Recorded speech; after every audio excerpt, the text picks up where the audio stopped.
Benvenuto. Welcome to another episode of Spooky Sardinia in a nutshell. Today, we are going to explore a true horror story as told by my grandma. So let's get started. It was a night of many years ago.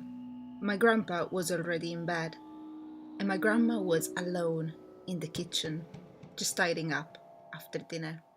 The night was silent, but then a ominous sound started. It was dogs. But it wasn't the normal barking of dogs. It was howling. My grandma recognized the sign for what it was. Death was approaching. She went to the kitchen drawers. She grabbed a knife, and with all the strength she could, she stabbed the wooden table. With a hand still on the knife, and the knife still on the table, she recited the following sentences.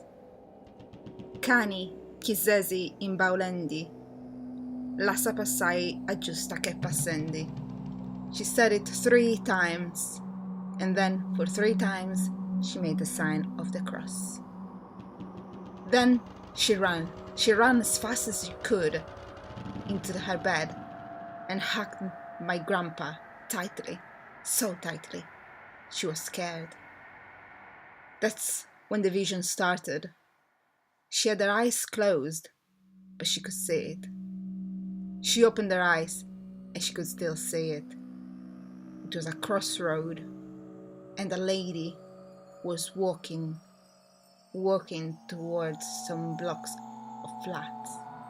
Then the lady, whose face was covered by a veil, turned towards my grandma. She stared right into her eyes. Then she nodded.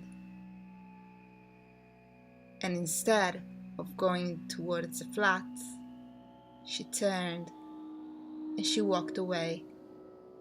The vision disappeared, but my grandma knows that that day she successfully warded off death. This was just an example of my grandma's stories. There are plenty more, so if you would like to hear more of these stories, please leave a comment down below, express the desire of hearing more. And please, if you did like this video, leave a thumb up. If you would like to share this video on Halloween night with your friends or any other night, please do. And if you would like to subscribe to this channel for more spooky stories, even though Halloween is gone, please do. I will see you next time. Biri. I know I have to put something on because this. You're dressed as Brexit. I'm dressed as Brexit. It's my Halloween costume.